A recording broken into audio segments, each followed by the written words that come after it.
music. There we go. Okay. What's up, everybody? How's it going? Justin, aka Demonic Sweaters here, as I was saying, and welcome to my stream. So I see a few of you out there already. Let's see, we have Raider FPV, Jake K, and there was somebody else. Let me scroll back up. And Daniel Truder. Hey guys, thanks for coming on. And oh, I need to start my. Well, actually, I'll wait. I have this nifty little scene switcher that'll switch scenes like as I'm playing and stuff, so it'll keep it more interesting, hopefully. First off, you guys hear me okay? You should. Everything looks like it's working good. I got my levels worked out a lot better this time, so I'll be able to hear myself better as I'm playing. And I worked out some new, well, not new material, but some stuff that I haven't really played live in a long time, or ever, some of it. Some of it I played the last time. But there's some new stuff on here, too, and hopefully I'll play it a little. Again, I didn't really practice, but we'll see. I haven't had time to practice. I practiced one song, so one of them should be good. The rest of them hopefully will be okay, good enough. But before we get started on any of that, let's talk about some merch. We have 2 CDs here for sale on anthillrecordings.bandcamp.com. These are very, very cool, and I'm sure you want to pick one up. That would help out this channel. You know, I don't ask for much from you guys. I don't do Patreon or anything like that. All I have is my label and my music. So if you want to help me out, pick up one of these CDs. The Manasota one is brand new. This is the deluxe edition, which has a fully remixed and remastered, some new tracks on it and things like that. And this one's $10. And then we have the Can You Draw Me on CD. Here, this comes in an eco-friendly wallet with some fan art on the front and back, and it's really cool looking. And I think this one is $7 or $6, something like that. It's pretty cheap, and both of them are affordable. And if you want to pick those up, that would help me out. So check them out. anthillrecordings.bandcamp.com.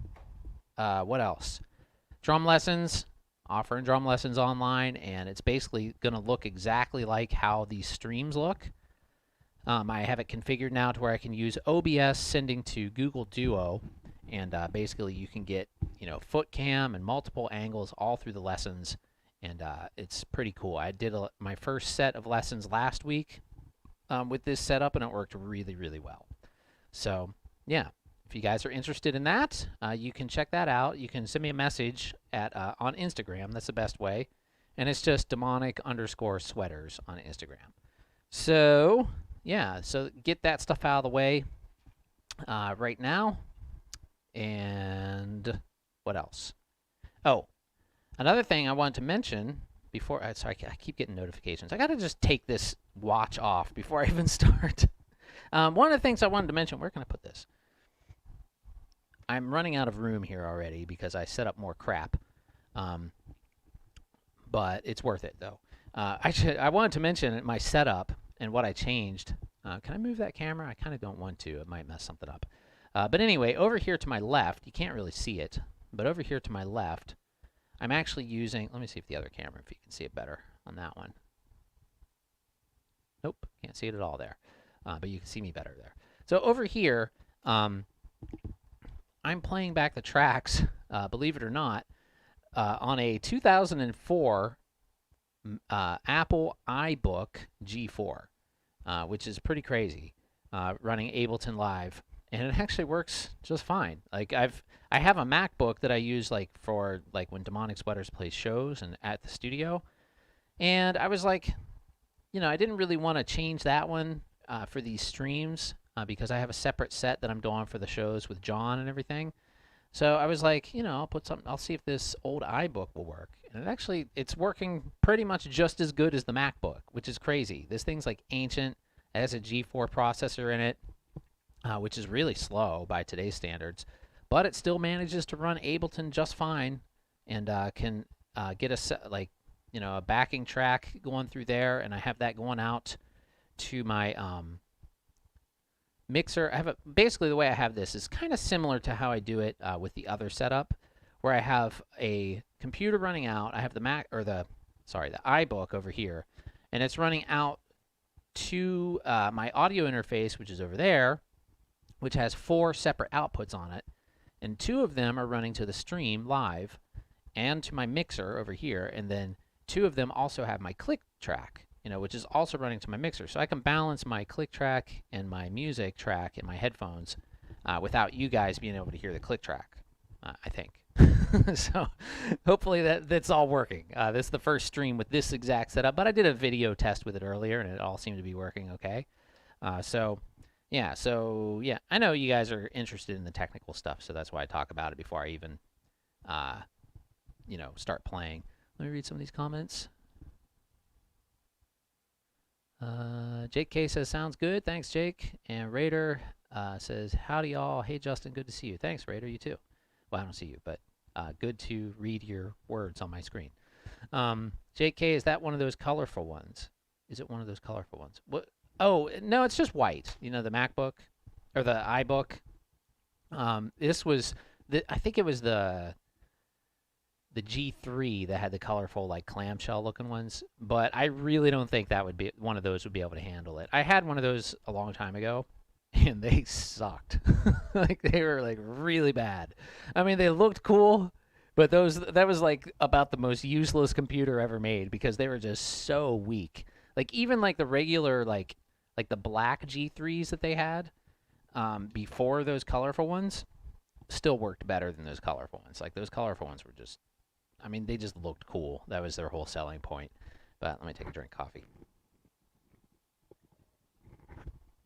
All right. Who else is out there? 5 of you guys. Should I play a song? I should go ahead and play a song. Let's go ahead and do one, and we'll see how it goes.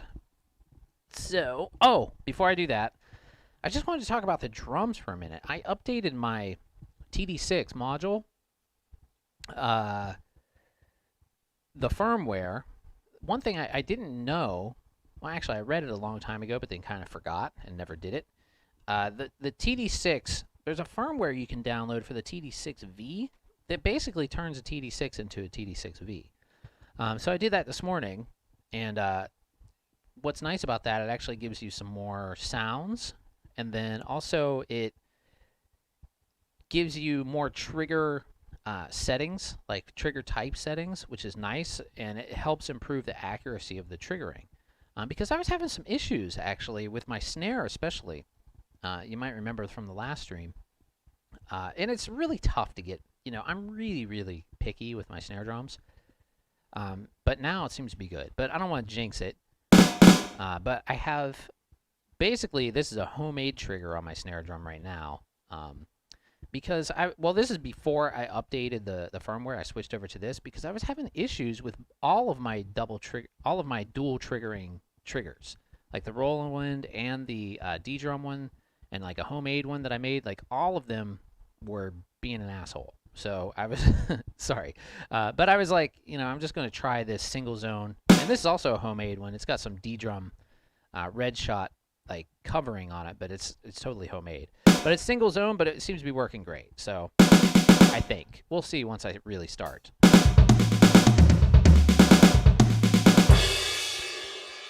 And Atlantical Venom says drum set looks sick. Thanks, man.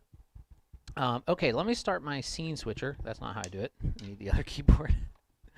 I have too many things, too many keyboards and wires and cables and stuff. But let's go ahead and start this up. I couldn't figure out a way to make it not switch scenes while it was on by itself, so I had to stop it. So I'm starting it now. So now it's going to automatically switch. It should. All right, so I'm going to go ahead and try a song. And let's switch that to stereo mode. Sorry you just hear me in the left channel now, but that's so the drums will be in stereo. And I'm going to mute my mic, and this first song I'm going to be playing is called Megalithic Eyes. And this is on, which one is this? On? Which album? I think it's on the 2080s. Wait. Well, I can't look right now. It's too difficult. I think it's on the 2080s, but you can find it. Just, just go on Spotify or whatever, Apple Music, and just search Megalithic Eyes. And I've never played this one live, so I'm going to give it a shot. But it's pretty easy, I think. So here we go.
Alright. Yeah, that was called Megalithic Eyes And I don't know why my scene switcher's being so weird. It's like only staying on that scene for like 1 second and then switching back. Something must have changed. I'm going to have to fix it. So give me 1 second here to figure that out. But yeah, that's called Megalithic Eyes. That's on... Sorry. That's on... I believe it's on the 2080s. It's funny that I don't even know what songs my albums are on. Or what albums my songs are on. Songs my albums are on. You know what I meant. Let's see. How do I switch this? Tools. Advanced scene switcher. Why is it switching by so fast? What's going on here? Sequence. Yeah, 20 seconds. Oh, wait. Maybe because I have it set to interruptible. Let me fix that. Let's switch this. Let's stop it and then start it again. Then we'll see if that fixed it.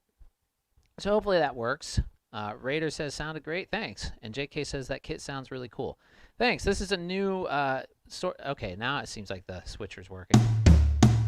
Okay. This is a new kit that I programmed on here. I just called it Vintage. And it kind of sounds like a John Bonham-y kind of kit. Like...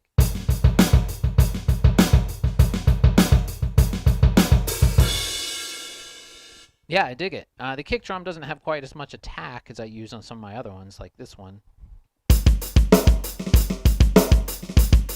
Which I'm going to use in some other songs too. But this one's cool for some of these older songs. I was using kind of a more open sounding drum kit like that in some of these older tunes. So I think it's nice. Headphone volume could be a little louder. Let's turn that up. Yeah, that was called Megalithic Eyes, and that was fun to play. It's kind of a slow groove, so I don't have to stress out too hard about it.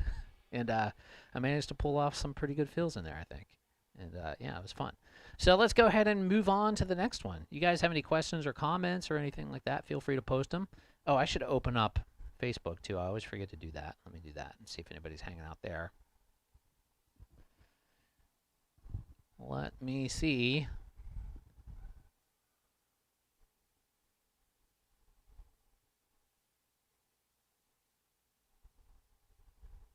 Facebook, nobody commenting. But yeah, if you comment there, I'll see them eventually. But it might just take a little bit longer than some of the other ones. Because I have this thing called Restream Chat where I can see Twitch and YouTube like together in one chat. So that's pretty useful. Now I wish I could put this keyboard. Can I set it up here? Is that going to work? No, it's not going to work. I'm just going to have to set it down here.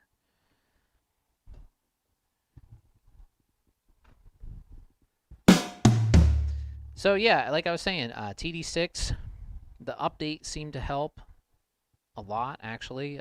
It seems like the triggering is more accurate. I have to do that on my other one now. I have another TD6 at the studio. So I have to update that too and make sure that they're all the same.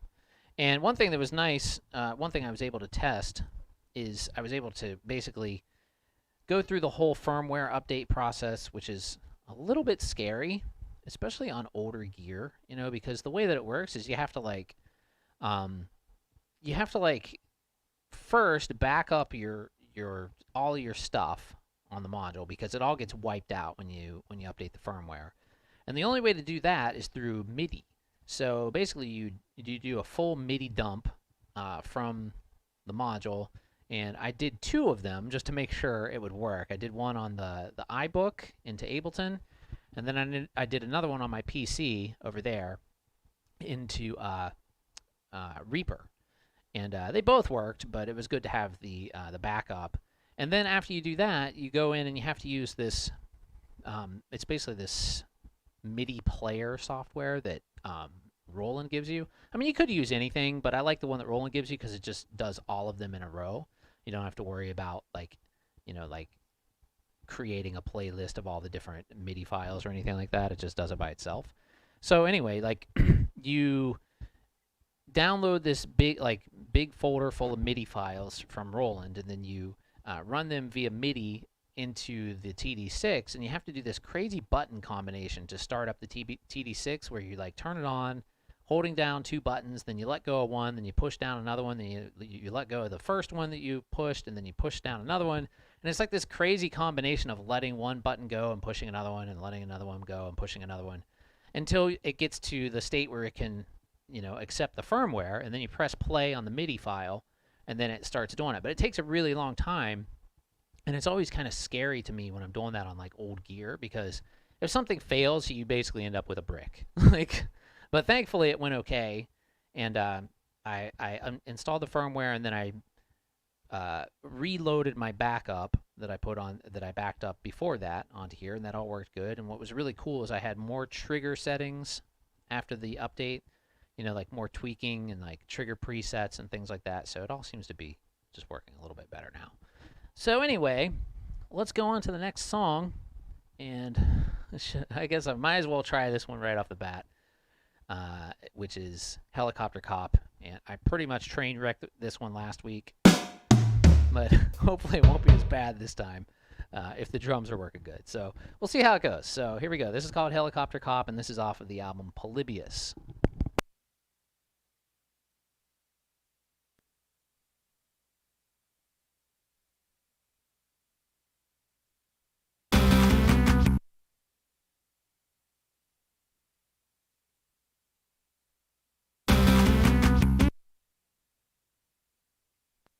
Not really off to a great start there. I should have gave myself more clicks before to start it, because it basically counts to 7 once and then just starts. So yeah, I'm going to try that again.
Woo! Getting hot now. That was a good one. Well, it was a little better than last week. Still not perfect, but I felt much better about that one than last week. Hey, Justin, early 1986 alt. Nice to see you here. First time I've seen you on the stream. Thanks for subscribing. So, yeah, that was called Helicopter Cop off of my album. I don't know which camera to look at. Off of my album, Polybius. You can download that at anthillrecordings.bandcamp.com or just stream it on all the streaming services. And, yeah, another thing I updated here, I don't know if you guys noticed, but bell zone. So 3 zones here, working on a TD6, which is quite a trick that you can do. It's actually not that complicated. You just have to use 2 of the symbol inputs instead of 1 and reprogram them, and then you can get a 3-zone ride to work on these old Roland modules, which is pretty cool. It just limits you in how many other symbols you can use because you're using up more of the inputs.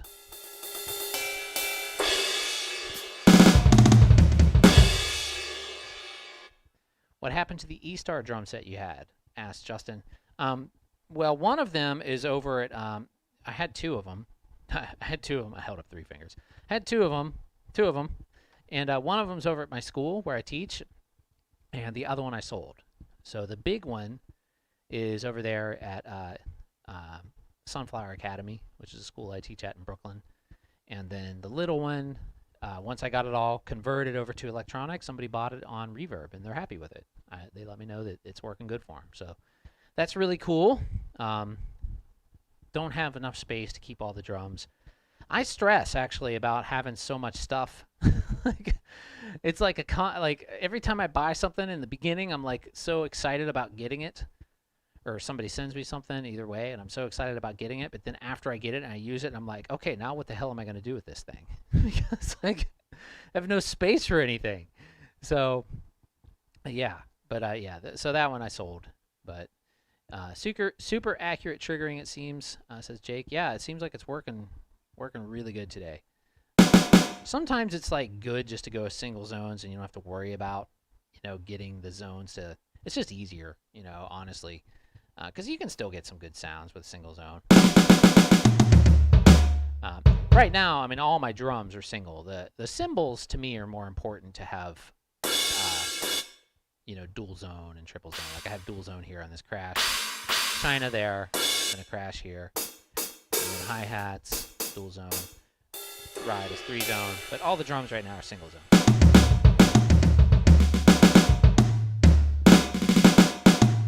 Justin asked if I've ever played Angry Birds. Well, a long time ago.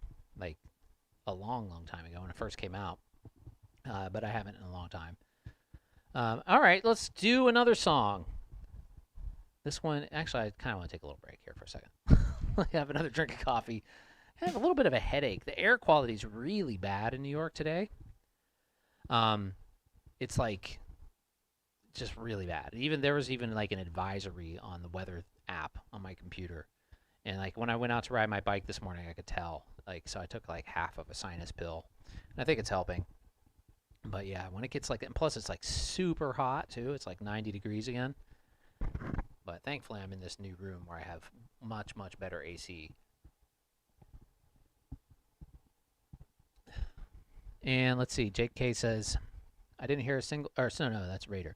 Says, I didn't hear a single miss. That makes playing so much more fun. That is very true. I get very frustrated when things are not triggering accurately. I start to just get pissed, and like not even want to play. It makes me really angry. I don't know what 20th Century Fox is, Justin. 20th Century Fox, like the movie opening theme? You mean like the rolling... Wait, do I know what you mean? Are you talking about like that little marching band drum roll thing? Like that? That?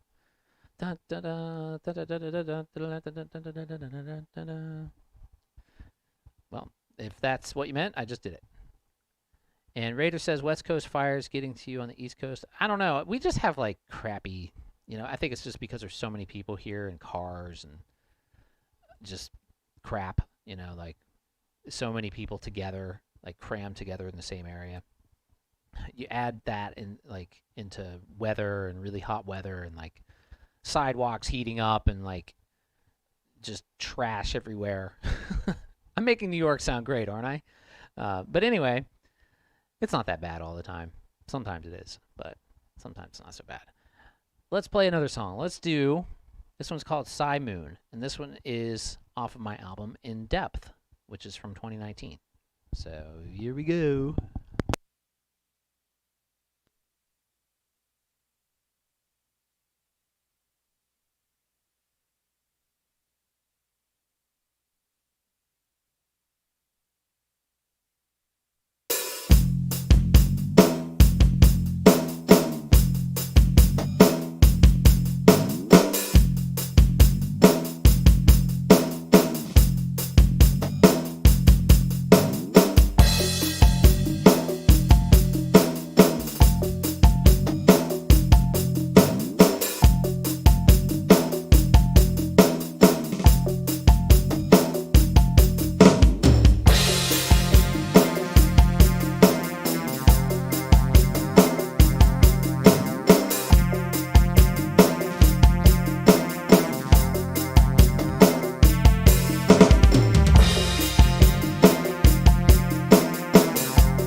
All right, that was Psy Moon off of my album In Depth, and yeah, that one went pretty well. The kick drum missed a couple of triggers, but I don't think it was too noticeable. Justin Early says, "Do you know is there a drum set that has 3 bass drums?" Well, you can make any drum set 3 bass drums. You just have to buy 3 bass drums, basically. I don't think any company sells one like, you know, that just comes with 3 bass drums. I know a couple sell that have 2 bass drums, but a lot of times people just buy multiple drum sets and stick them together, or they'll just buy an extra kick drum. But why would you want 3 bass drums, honestly? I mean, you only have 2 feet. Just seems kind of silly. I can kind of see having 2 bass drums as opposed to having a double bass drum pedal if you had the space and you didn't mind moving it. Because double bass drum pedal, even though they, you know, they're pretty good, they feel good, but there is a bit of a disadvantage to that left foot just because you're on this long extender pole thing that connects over there. So having an actual just single bass drum pedal on your left foot might make it actually a little bit easier to play double bass drum parts. However, then you have like a hard, like the thing is that I hate about having like actually 2 bass drums is like, then that takes up all this space here where your hi-hat is, and then you have to move your hi-hat way over. And it's just not comfortable for me. Let's see. Wave Beast, can you play Manskin, I Want to Be Your Slave? I don't even know what that is. Hi, Jack. I said hi, Jack. And let's see. Justin says, I meant to say, do you know that because it actually is 1 with 3? I don't understand what you mean by that. But yeah, I mean, I'm sorry, I don't know who Mainskin is. I've never heard them. And yeah, so no, I can't play it. And I don't do covers anyways, so sorry.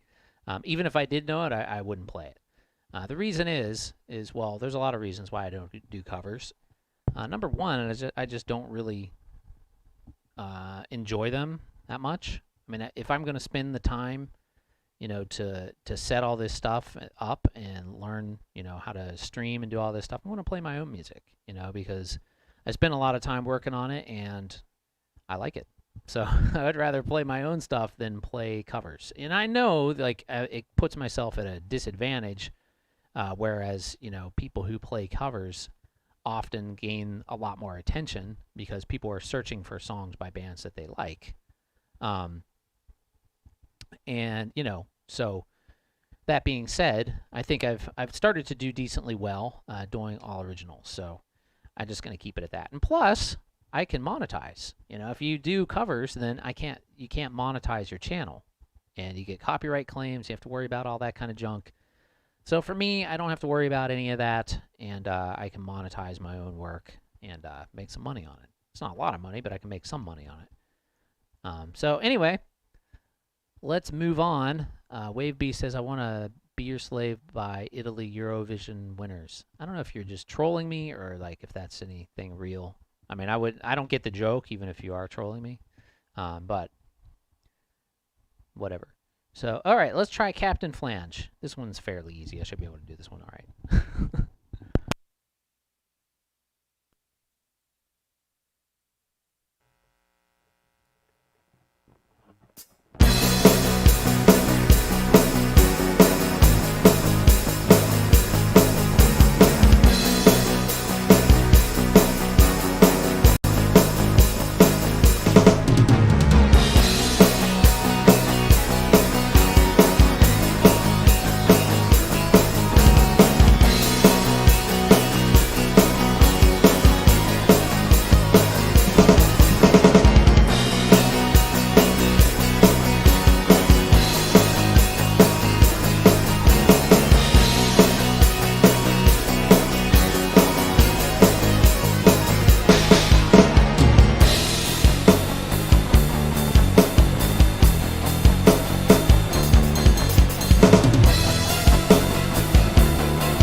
It was going so good up until the end.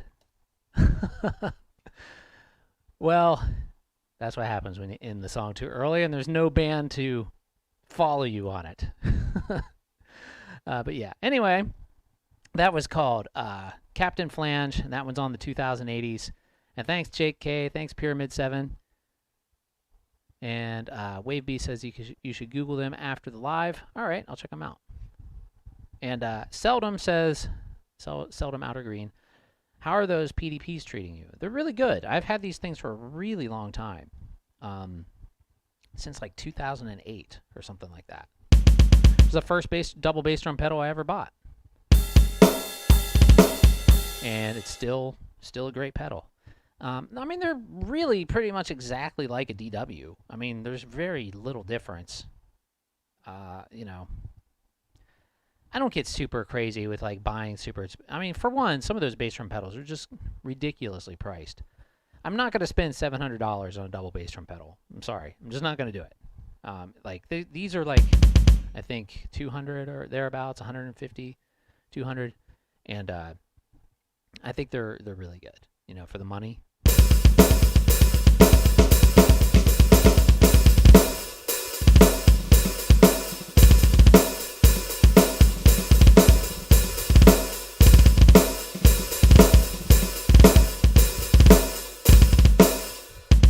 Trying to do things outside of my range there.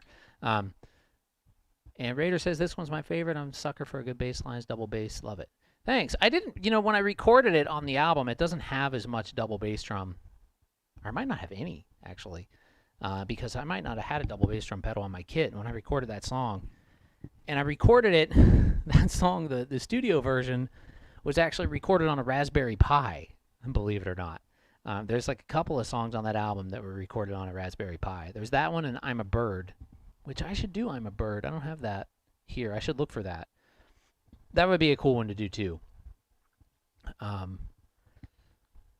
Raider says my PDP Concept 2020 direct drive was 210, holding up real well. Yeah, they're really, you know, they're really good. I think for the money, they're a great pedal. I like all PDP hardware. Actually, I have a PDP snare stand, not here, but on my other kit. And it was like the cheapest one for like the type that I wanted, and I think it works really good for the money. Let's see. Pyramid 7 says, speaking of gear, someone stole my guitar amp. That sucks. I had, a long time ago in the 90s, I had my whole van, like I had a van full of gear, and it got broken into and everything got stolen. Yeah, that was back in like 1999 or something like that. It was a long time ago, but it sucked. And the worst thing is I didn't even notice for a couple of days because I just wasn't paying attention. And they somehow managed to get in the van and then lock it back up and close the doors like afterwards. So, I mean, I was an idiot back then. But like, yeah, I didn't even notice for like 2 or 3 days that everything was gone because I just thought that like some bandmates unloaded or something. And then I was like in the rehearsal room and I was like, where's all the stuff? And then I was like, oh, it must be in the van. Then I go out to the van and I'm like, okay, where is it? Like it was really weird. But it happens, unfortunately. JK says, will you do Ice Cream Pirate on one of these streams soon? Yeah, I can do it next week. I don't have it prepared here on this setup, but I'll get it on the stream next week when I get on here. So yesterday, it's story time. Yesterday I had to go to the DMV, and it's actually like the 3rd time in 3 weeks that I've been there. Because I'm trying to get my license updated to one of those real IDs, which is so dumb. Like you have to do this now to like fly, and all it is a star. Like it literally is just a picture of a star on the ID. But they make you like bring all this crap to the DMV. And the thing is I lost my Social Security card like years ago, so that's one of the things that they want. And so if you don't have a Social Security card, like the stuff you have to do in replace of that is like really, really unclear. And like they told me this, you know, several like different times. Like one time I would go there, they'd tell me to bring, you know, my tax return. Next time I come back with my tax return, they'd be like, oh, well, we can't use this because it's not the right kind of form. And then you need to go back and bring this form. And then I would do that. And then it'd be like, well, this one doesn't work either because it doesn't have this number on it or blah, blah, blah. And I'm like, God, like, so literally 3 weeks in a row, Well, the first time was my fault because I had the wrong date. So the first time I went, I was there on the wrong date, so I had to come back the week after that. Second time I went, they rejected me because, well, for one, I had to bring a utility bill, and my utility bill literally got rejected because I had a water stain on it. Like, I had put like a cup down on it, and it gave it a water stain. And so that got rejected. And then they also rejected my tax return because it wasn't the right number form or something. So I had to come back. And then yesterday I went back there again and took all the new stuff they told me to take, and they accepted the utility bills. They rejected my tax return again, even though I brought the exact thing they told me to bring. And so I had to come back to my apartment and then go and get the other. I had to get a 1099 and then take it back there. Like, so I went there twice in the same day, but I finally got it taken care of, thankfully. And then tomorrow I get a root canal. So it's like, this is like total, like the week from hell. Like, I have like 2 trips to the DMV and then a root canal in the same week. But then the end of it, Friday, I'm going to be playing a show with Ronan. So if you guys, well, I don't think any of you guys are in New York City, but if you were, you could come see me play. I'm playing with Ronan Conroy at the Delancey next Friday. So that should be fun. And I haven't played out in a club in a really long time. So that'll be cool. I'm playing Ronan's stuff, but you've probably seen me play here on the channel with Ronan before. I've done a lot of stuff here, like out in the park with him and playing like shows and stuff like that. So me and Ronan are good friends. We've been playing together a long time, and I'm on like all of his albums. So that'll be fun. Looking forward to that to wrap up the rest of the BS in this week. Let's see. Pyramid 7 says they're all... oh, wait, let me go back. JK says DMV is terrible. Show us 27 IDs if you want an ID and 46 pieces of mail. Yeah, I mean, like, the whole thing is so weird. Like, so, okay. Here's the weird thing. Like, after I did all this, and the whole problem was I didn't have my Social Security card. That's what made it so hard. And so I have to show all this other stuff to prove, you know, that my Social Security number is mine. However, after I did that, if I had known by going online to the Social Security website, it's incredibly easy to request a new Social Security card. Like, I barely had to do anything. I'm like, so all of this security, you know, to prove your Social Security number, but to actually get the Social Security card is like insanely easy. So the whole thing just doesn't even make sense. But yeah. Redux says, show me your paradiddles. Which ones you want to see? Paradiddle, paradiddle, diddle.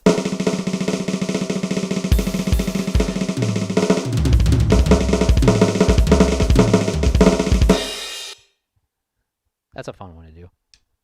All right, let's do another song. Enough chit-chat. Headache's starting to go away. Yeah, and this one is called Cherry Red Lips. I haven't practiced this at all. I better listen to it for a second because I don't even... Oh, that just starts right away. How am I supposed to do that? See, I didn't make count ends. All right, I'm going to have to skip the first measure on this one and then come in on the second measure because I didn't do any count ends. What do I play in this? Okay, I think I remember. All right, let's try this one. This is called Cherry Red Lips, and this is off of In Depth.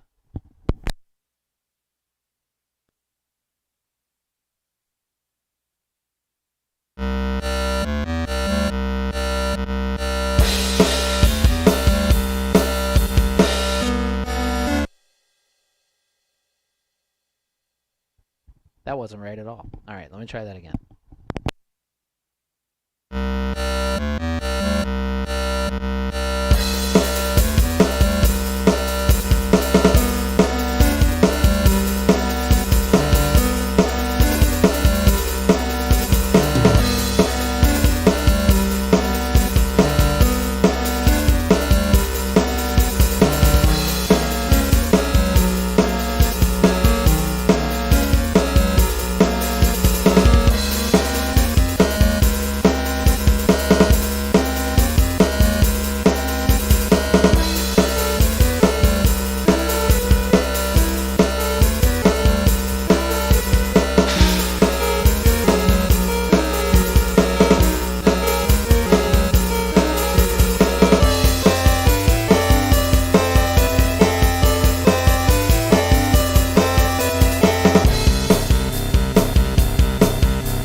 Okay.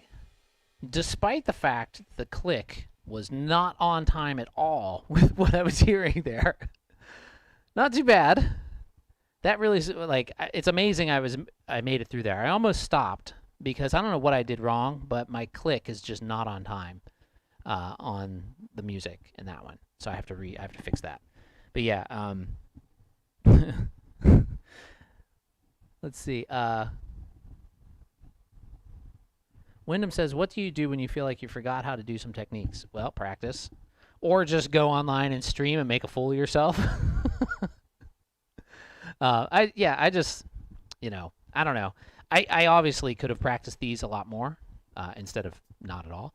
But it's the thing is like I think, we're all always learning, and these live streams when I come on here like weekly, they're not meant to be like, full polished shows. They're just kind of like a hangout, and it's kind of like a live practice. So, yeah. And Pyramid 7 says practice, practice, practice. Yeah, that's right. I mean, that's really all you have to do. And sometimes, I mean, there's also like getting in a rut, which happens sometimes. That happens to me.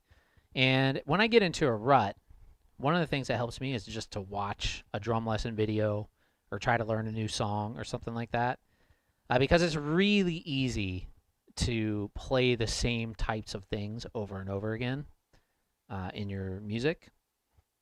So, yeah, it's good to push yourself into new territory when that starts to happen. Redux says smashing it. You're at least 9,500 hours ahead of me at drumming. Well, I've been playing a really long time, like really long time. And Redux says that was great. Don't worry about it. Thanks. Yeah, it was hard to tell, like in some parts, because the click was so off. It was like looping. Like sometimes it would sound on, then it would get off again, then it would sound on again, and it just really was distracting. So I was like just trying to block it out the best I could and just listen to the music, and it was okay, I guess. But yeah, I don't know why it's like that. I have to fix that.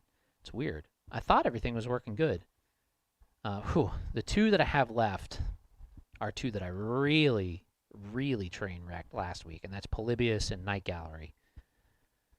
So why don't we just hang out for a few minutes before I even try either of those. Night Gallery, it's like the parts are not hard, but the arrangement always screws with me because some parts of it go on like way longer than I think they should when I'm playing it back. When I listen to it, I think it's fine that way. But for some reason, when I'm playing it back, I'm like, God, this has been going on for so long. And then I want to change, but it hasn't, though. And Redux says, I appreciate you taking the time to do this. Thanks, man. I mean, I appreciate you guys watching. I just love doing it. I think it's a lot of fun. Just coming in here and playing through these songs and streaming. It's a really cool hangout. A lot of fun, talking to you guys and just hanging out. Pretty cool. Pretty good. All right, let's have some more coffee. I'm going to need it for the next couple songs. The version of Ableton that I have on this iBook is like light or LE or something like that, so it only can hold 8 scenes. So max I can do is 8 songs, which is fine, I guess, for this. I could always do a couple 2 times like I did last week. Pyramid 7 says, do you happen to know of anyone who restores old gear? Korg Poly 800 to be specific. Well, first off, what's wrong with it? Synth repair can be very simple depending on the problem. Korg Poly 800 is such a cool synth. I've always wanted one of those. But like I used to buy and sell gear like for a job before I got into YouTube and stuff. Moved to New York when I was still in Florida for a couple of years there. That was all I would do is just scan Craigslist for gear. I had like macros set up that would automatically search Craigslist for gear, and then I'd just go offer cash and try to make deals, and I'd just right away just turn it around and sell it on eBay. And I learned a lot about fixing gear, and especially synths. Like there's a lot of common problems with certain synthesizers.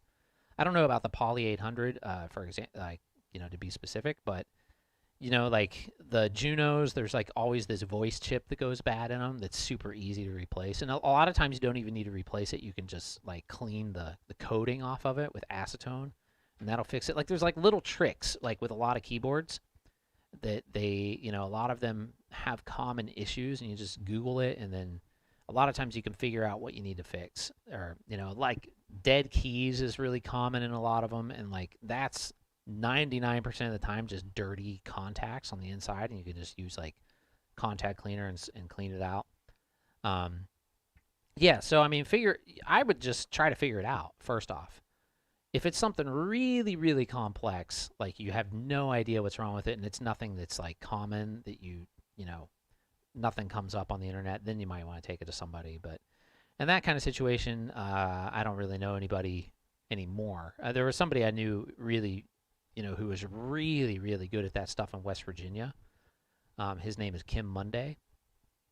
And I think he's still there in Morgantown. He works for a company called OB Follies. And he was really, really good at fixing like even the most difficult, like hard to troubleshoot stuff. He would figure it out, like really, really good. He fixed a not mini Moog. It was a realistic. What was the Radio Shack version of the Moog? I forget, but he fixed one of those for me. He fixed like several pieces of gear, like analog, reel-to-reel recorders and stuff that I had. Like he was just really good. Pyramid 7 says it was my father's. He toured with it in the 80s. The joystick is broken. Needs programmed. That shouldn't be too difficult. I mean, the joystick, you just have to find another joystick. I mean, if it's like literally broken off, shouldn't be too hard to replace. And then needs programmed. That shouldn't be very hard either. You could probably just download the SysX files. Like if it needs like the presets put back in. It might need a new battery too, like an internal battery. And then just replace the internal battery and restore the presets via SysX. And if you don't know what SysX is, it's OB Follies. It's OBFAWLEYS, and they're in Morgantown, West Virginia. And you have to find out if Kim Monday is still there. He's a guy, Kim Monday, and he is without a doubt the absolute best musical instrument repairman I've ever known. I mean, he can fix anything, like anything from woodwind to brass to electronics to tube amps he's just a brilliant, brilliant guy. It's crazy how much stuff. He taught me a lot of stuff. I actually, when I worked there, because I used to work in the shop with him, I, believe it or not, actually got pretty good at doing brass repair, like saxophones and trumpets and stuff like that. That seemed to be my forte, even though I don't play any of that stuff, but I seem to have a touch for it, for repairing it, which was interesting. I didn't really think that would be it, but like dent work and things like that, like I could get dents out of horns really well and everything. Like it was kind of fun. It's kind of like, working with your hands and stuff. But yeah, I did that back in the early 2000s. Worked there in the shop when I still lived in West Virginia. And but Kim is a genius. Absolute genius. Can fix anything. So if he's still there, he's the guy I would send it to. You might not see it for a while. It might take like several months to get back. But yeah, he's worth it though. If it's like a perplexing issue, like he'll figure it out. Now, if it's like a joystick or it just needs presets restored, I'm sure you could figure that out yourself. If you can, do basic electronics work, it shouldn't be too hard. So yeah, I haven't tried to fix anything in a while. I used to do that a lot more. Again, it's the space issue.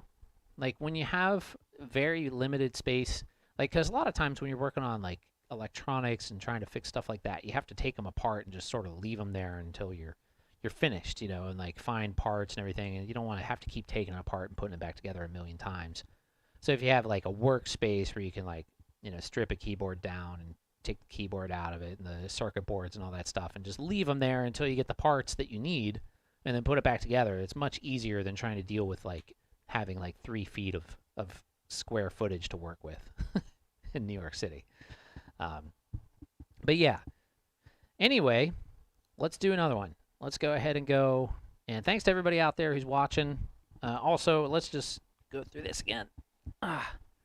CDs for sale at anthillrecordings.bandcamp.com. We have the new Manasota, As the Sun Rises, and the newest demonic sweaters. We're over here now. Newest demonic sweaters, Can You Draw Me? And both of them are available on anthillrecordings.bandcamp. And this one's a digipack, nice fold-out digipack. This one's an eco wallet style. $10, $7. You can also stream it all on all the streaming services. And I teach drum lessons. You can message me at demonic_sweaters on Instagram.com if you're interested in taking drum lessons. Yeah, so all of that. Redux says, what happened to Tom 2?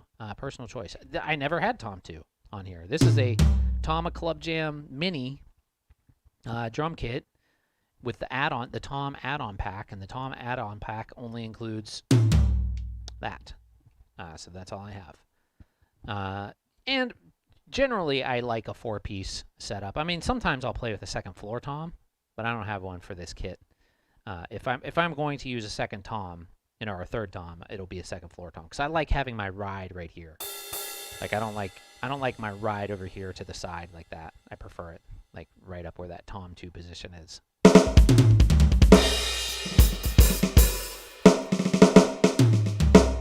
All right, let's go back to the vintage kit, and we'll try this one on Polybius, and let's see if I can.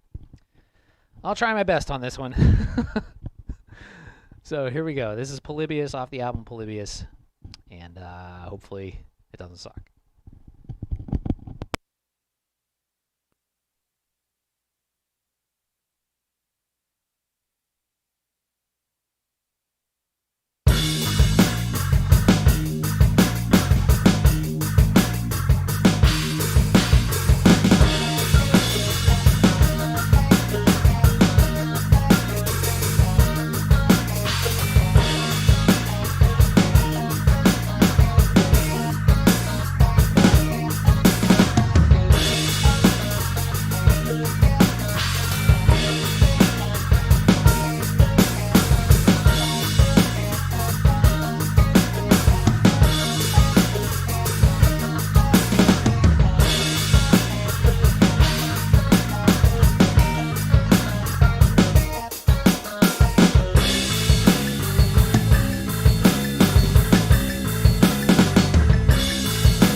that was Polybius. That one's in 5/4, if you didn't know. If you couldn't tell. 1, 2, 3, 4, 5. 1, 2, 3, 4, 5. I don't know what I did in the middle there. I think I came back on time, but it was a little weird. I'll have to listen back to the replay. But yeah, better than last week. Again, it's like kind of like a live practice. Maybe by next week it'll sound really good. But yeah, thanks for watching, everybody. And Redux says, I only just noticed that you're playing barefoot. Good on ya. Yeah, I prefer playing barefoot, actually. Oops. It's just easier, and plus, you know, you can feel what you're doing a little better. I'll play with shoes. When I was younger, I had to play barefoot. Like when I was like in Lincoln and in the hardcore days and everything, like I couldn't play any other way. But, you know, over time, I finally got to the point where I could play using shoes and boots or whatever. But, you know, it's much, much better, much preferred to play with no shoes at all, and no socks even.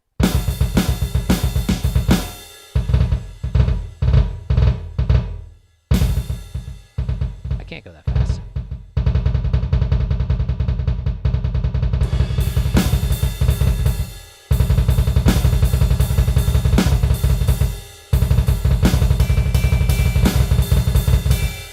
Sloptacular. Anyway, yeah, there's one more to go, and that one's, I think I'm going to stay on this vintage kit, which sounds pretty nice. I like it.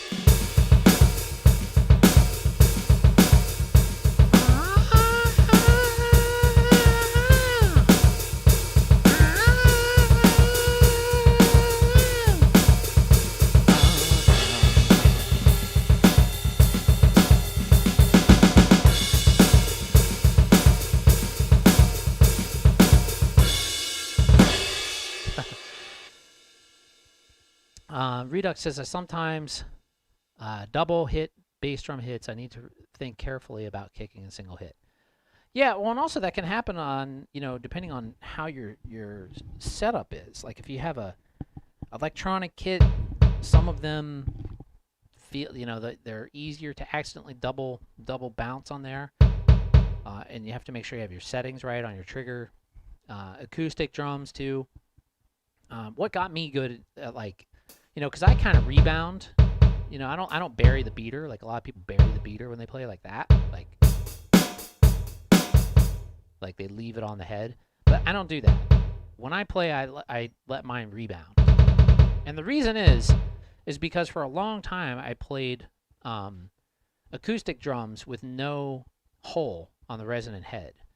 And if you try to bury the beater on a drum like that, it just sounds really bad. Like it's like it just chokes it off and it doesn't sound good. So I got used to rebounding.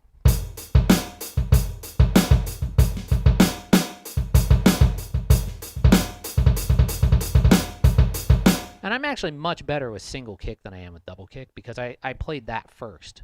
Double kick, basically, when I got this in 2008 is when I started doing double. But singles, I can go pretty fast with just a single.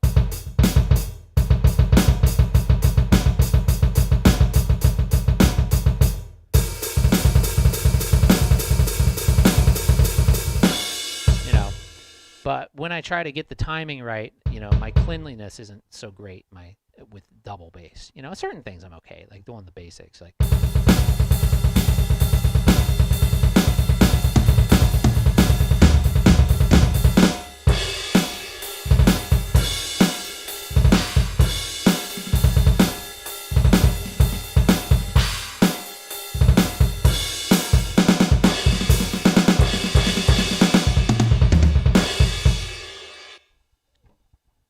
Redux asked if he should play, or he or she, I don't know if you're he or she, if you should play Heal Up. I recommend it, yes. Unless you're playing soft music like jazz, there's really no reason to play Heal Down. You just can't get the power with Heal Down. Because Heal Up, you're using your entire weight of your leg. See how my leg's going up and down? Heal Down, it's just your calf muscle, like that. But... and plus you get this reaction with your ankle and your bass drum, with your foot, you know, and also like this part of your, whatever that is, like the hand part of your foot. Nice reaction with the bass drum pedal.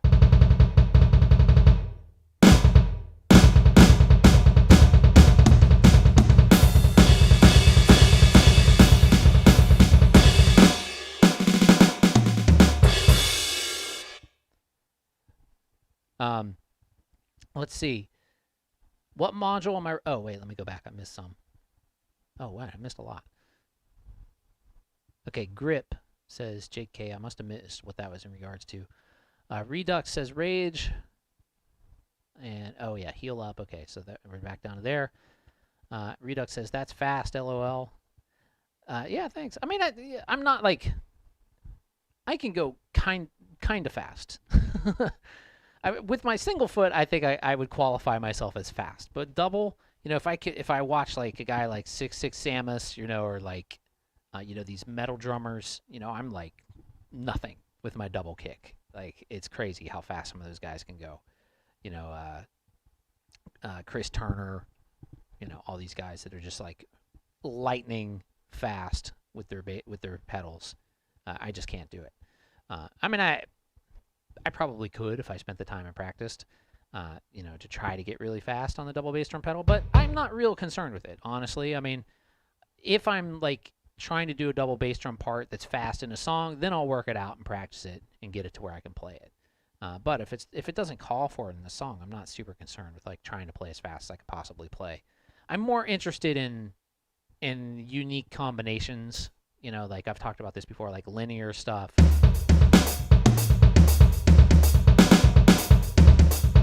That kind of thing. That interests me more than being just super fast. Let's see. Andrew Conkey says, what module are you running? The bass drum patch sounds great. Thanks. It's a Roland TD6, believe it or not, with stock sounds. You know, I create my own patches on it, but this is a Roland TD6.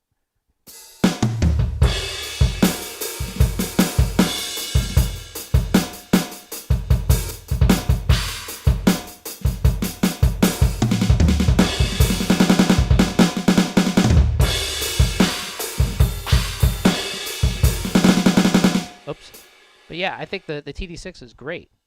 For the money, you know, I'm sorry I keep driving the price of these things up the more I talk about them. But for like $150, $200, you can usually find them, and you can get very usable sounds out of the TD6.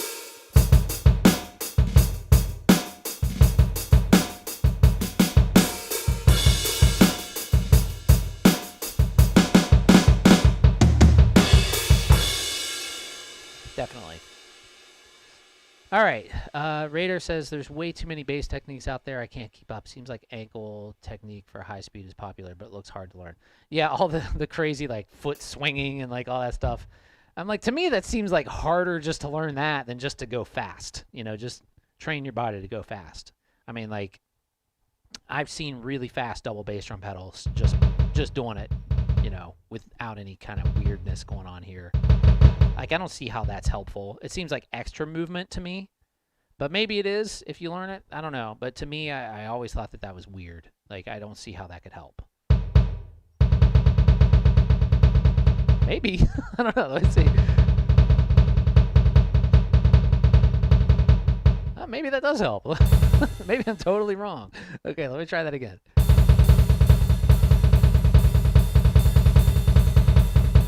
It's weird, though. It's like eventually I feel like my foot's just going to slide off.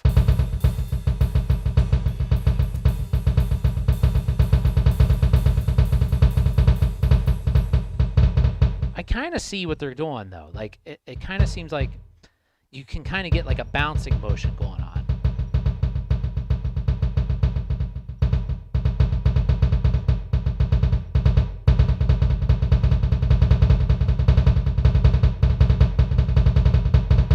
I think I'm actually starting to get that. Let's see.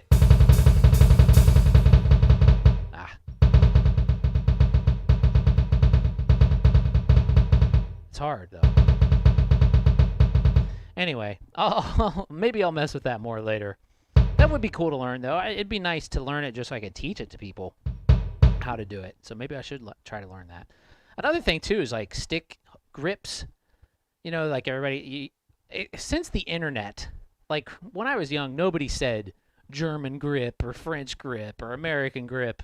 You know, we said match grip and traditional grip, like traditional grip being, and then match grip being. But now there's all these people talking about all these different, you know, like styles of match grip. You know, you have German, which is supposedly all like your hand totally facing down. American's kind of like 45-degree angle, which is kind of how I play by default. Even though I always tell my students to hold their palm down, because I always see them doing this, you know. So if I just say palm down, that's easier to say than 45-degree angle.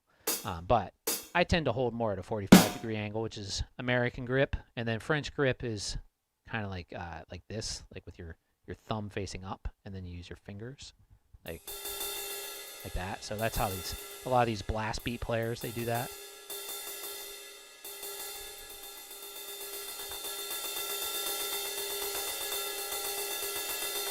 But yeah, that's another thing too, where I'm like, to me, it's not like I don't ever consciously think about it. Like I'm not like, oh, I'm going to play American grip now, or I'm going to play German grip. It varies depending on what I'm doing. You know, if I'm playing a really fast ride pattern, then my grip will automatically just switch over to more of a French-looking grip, you know. Especially in like jazz, where you're doing that that kind of, you know, like triplet, or not triplet, but that little swing. And then when I'm doing like more powerful stuff, you know, like louder drumming, then American grip just kind of takes over. But I'm not conscious of it at all. It's just kind of like, you know, just whatever, you know, however I'm playing is, or like whatever kind of part I'm playing is what my hands do. Like there's a real difference between traditional though and match. Traditional grip is like, you know, it's kind of like one of those things that really there's no reason to learn it unless you just want to look cool. And that's, I mean, that's my opinion, but I mean, it's really pretty true. Like even people who, you know, great drummers who play traditional grip all the time kind of just say that. They're just like, you know, it's really just a look, you know, at this stage, because there's no real reason to do it, honestly. Because the reason why traditional grip, and the proof of that is the reason why traditional grip even exists is because originally, you know, marching drummers, their snare drum would be on a strap and it'd be dangling at an angle. And so if you're playing a drum at an angle, this makes a whole lot more sense because it's in line, you know, it's in line with how the drum is strapped around your body. And so if you try to do this, you'd have to have your elbow way up here. So this just makes a lot more sense. However, if you're playing on a drum down here, it really offers no real advantage. And especially when you're going over to hit like, you know, your left crash can be a little bit difficult. Like, even though I can do it, I just don't prefer it, you know.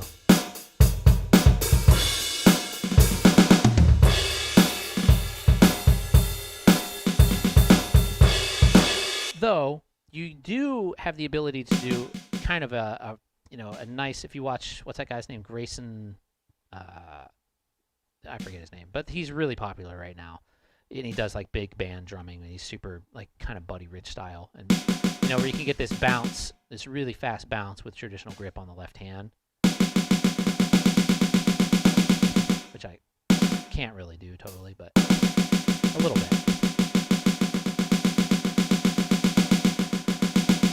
Just not real steady. I went through a phase in like the early 2000s where I played traditional grip all the time. Even in a band, I was always playing traditional grip.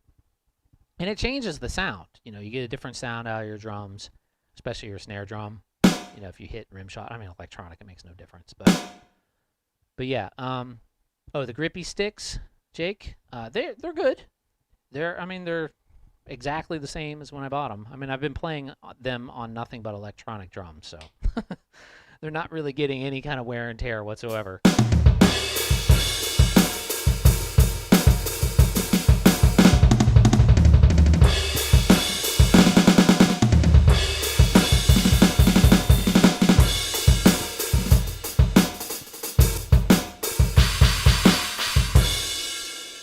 But yeah, I like them. They're very nice. My hands still crack open and bleed, but that's really just because I have really, really dry skin. My family, it's hereditary. I have like my dad and my sister, we all have this. It comes from my dad's side of the family. Our skin is just, it's just not good. It has all kinds of issues like psoriasis and like like my hands get so dry, they just crack open and bleed. Like even in the summer, and I constantly put stuff on them, and it really sucks. And I get it behind my ear too, and on my eyelids. And my dad used to get on his elbows really bad, and on his head, like the back of his head. My sister gets it on her neck back here, psoriasis and everything. But for me, I get it in weird spots. I get it around my nose. I get it like literally on my eyelids, like right here. Like I'll get like scaly patches on my eyelids, and then my hands, and it sucks. But that's genes. Anyway, one more song to go, so I might as well try it. I make no promises.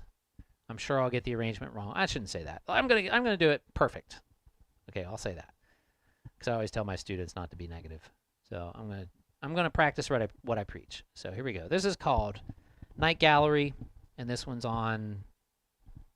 What is this one on? Is this on 2080s? I can't remember.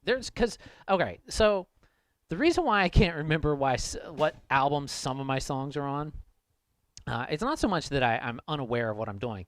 It's not like, okay, so some albums I have, like Can You Draw Me, I set out to make an album. And I always remember all the songs that are on that album.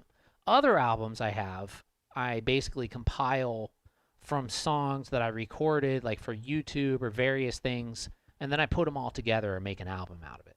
So this is one of those songs, and like a lot of that, like there's a few albums like that. There's the 2080s. There's what's the other one? I don't know. There's some other ones, but I have like several where they're like more like compilations of like YouTube demo songs, or like just extra stuff that I had that I never put on anything, and then I just compile it and put it on some kind of album. So anyway, that's why. So this one's called Night Gallery, and I'm going to try it. I like this song, though. This is a good one, if I can play it.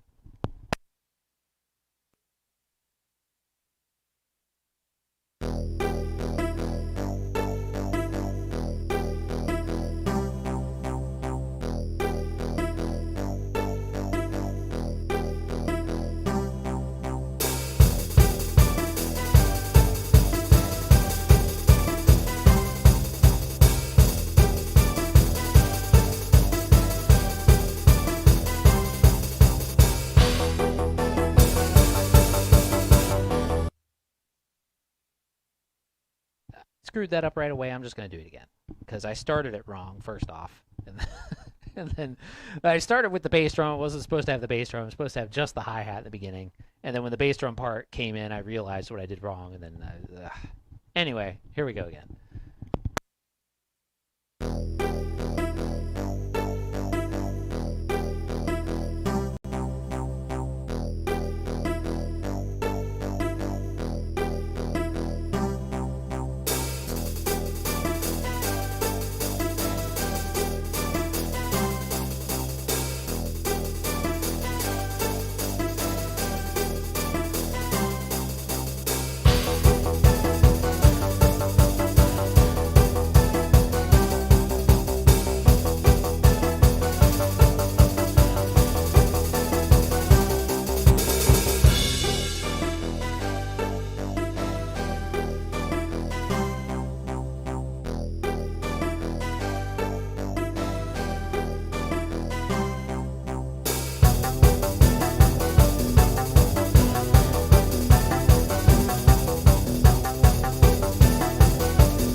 Well, it was better than last week.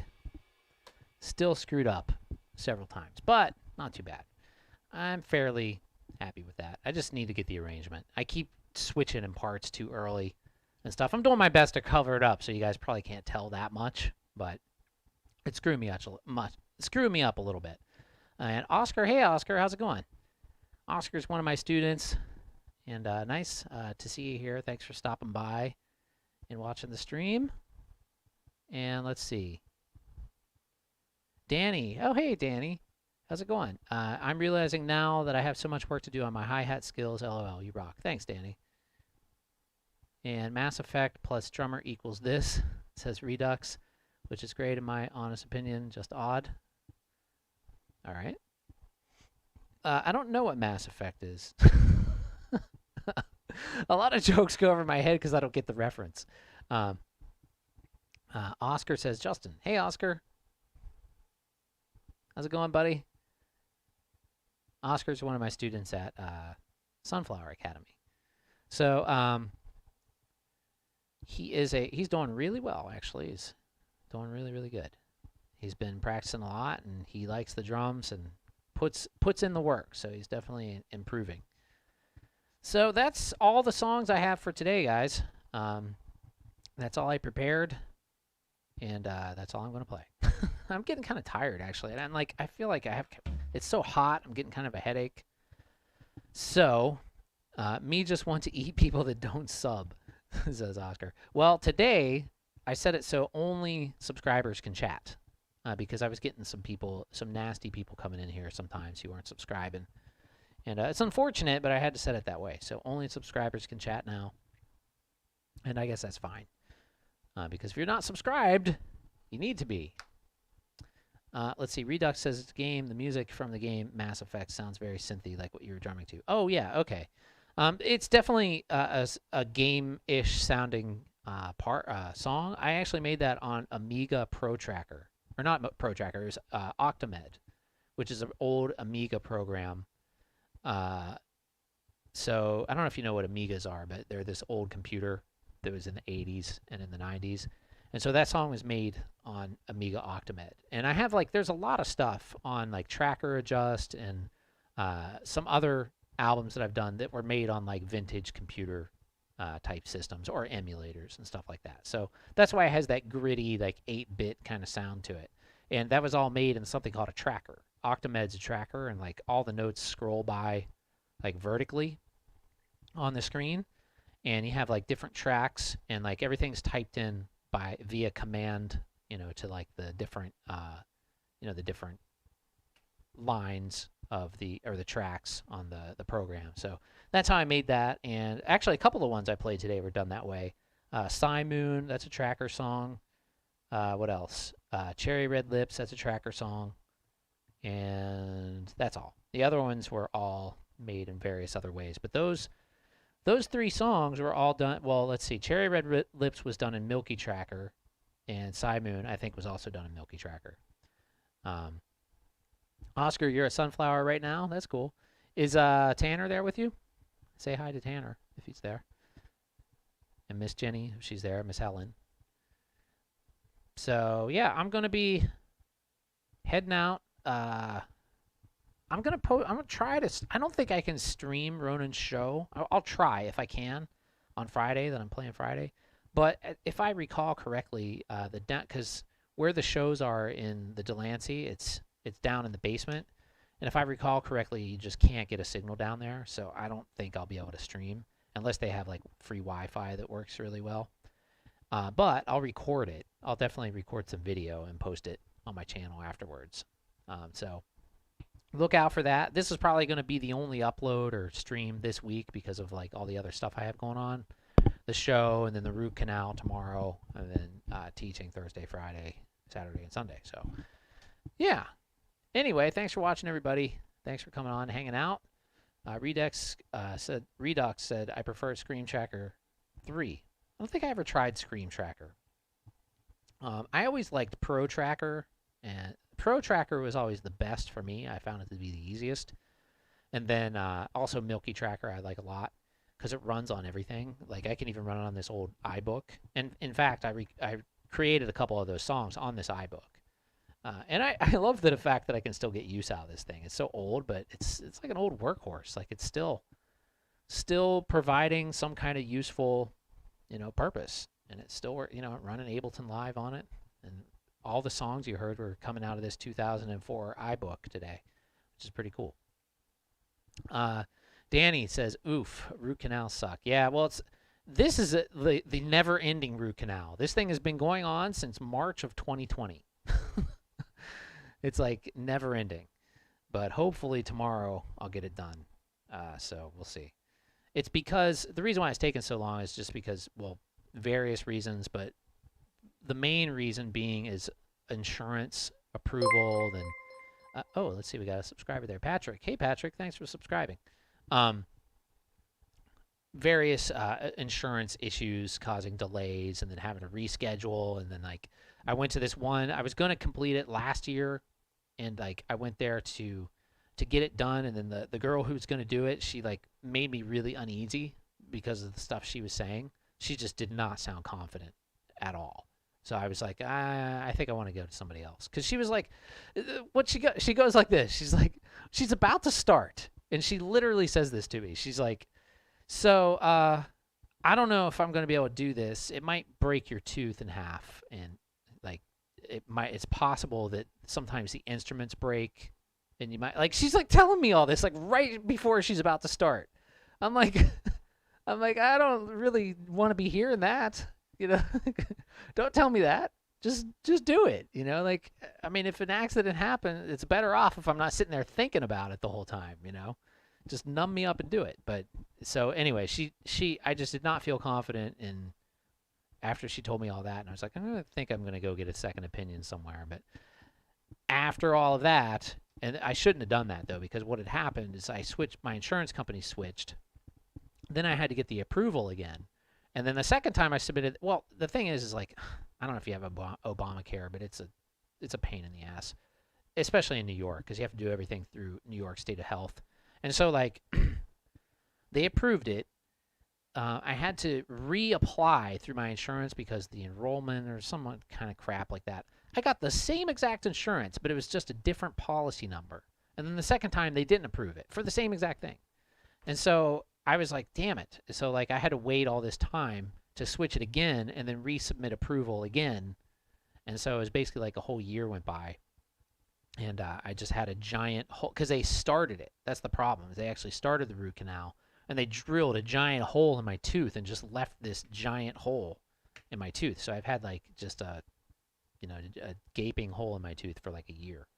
And so every time I chew, I have to be really careful not to get anything stuck in there or anything like that. Anyway, hopefully it'll all be fine. I'm just glad to be getting it done. And whatever she says, I'm just going to say, just do it, whatever. Just numb me up and do it. Danny says, that's so awful. I had a root canal a few years ago and the pain made me vomit. May the force be with you. I hope your dentist is more put together than that chick. Ha ha ha. I had a root canal. It was fine. Yeah, I mean, they numb you. I mean, the anesthesia, like, I can't feel anything. Like, the last time they numbed my mouth, I couldn't feel the entire side of my head. Like, it was just completely numb. But the worst part is you hear it, and you feel the vibrations of it. What hurt is, actually, no, that didn't even hurt that bad. Like, I had a deep cleaning done, too. And everybody talks about how bad those hurt. But honestly, it wasn't that bad. I mean, again, they just numbed me up, and I barely felt it. I mean, it was uncomfortable, but the pain wasn't that bad. And even the next day, it wasn't that bad. They put a Danny asked if they filled it with anything. They put a temporary filling in there, but it's been over a year, and I don't even know if it's still in there or if it's like completely calcified to my tooth at this point. Who knows? But we'll see. We'll find out tomorrow. So anyway, thanks for watching, everybody. Gonna sign off. Get some food in me. Maybe take an ibuprofen. And oh, I'm touching the wrong keyboard here. I need this one.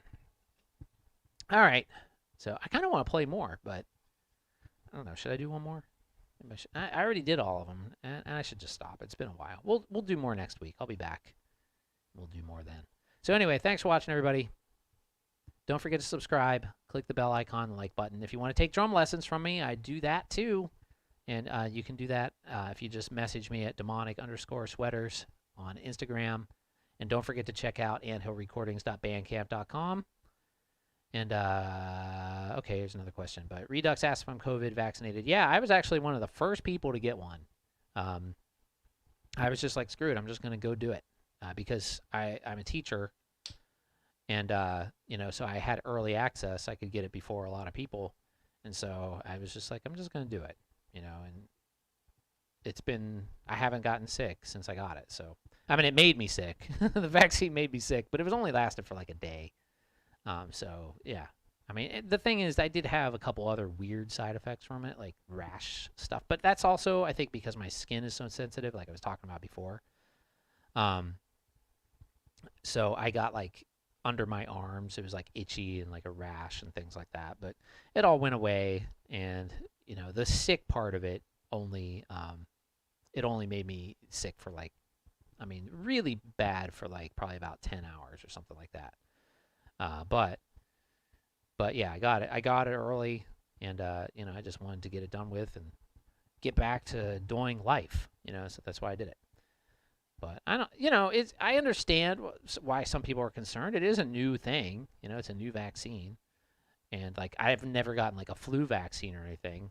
You know, because like I just never saw a reason to. But I felt this was like special circumstances, and you know, I just wanted to do what I could to get things back to normal, you know. And I figured even though I got it early, there'd already been like thousands of people who gotten it, you know, at that point. And I'm like, well, you know, if something was going to happen, we'd probably have heard about it by now. So anyway, I'm still here. Anyway, guys, thanks for watching, everybody. Have a good day. And don't forget to subscribe and all that stuff. Anthillrecordings.bandcamp.com. And I'll see you guys really soon. I guess I'll close out with a little bit of drumming. Let's just do that for a little bit, and then I'll go. Little drum solo. Drum solos are weird on electronics because you can't, the dynamics isn't totally there, but I'll do my best.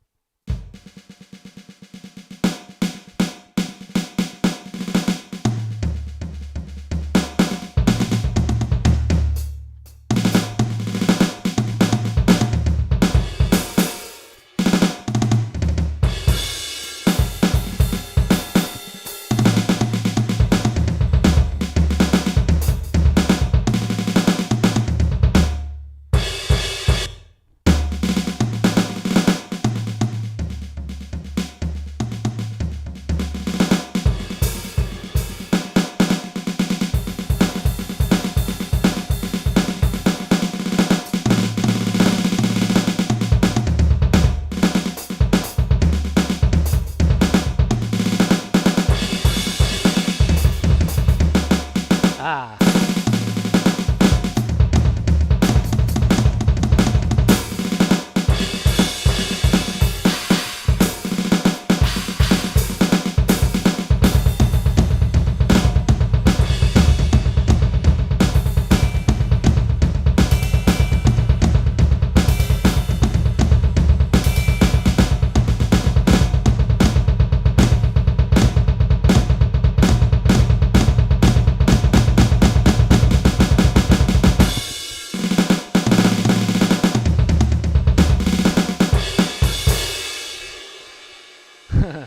All right.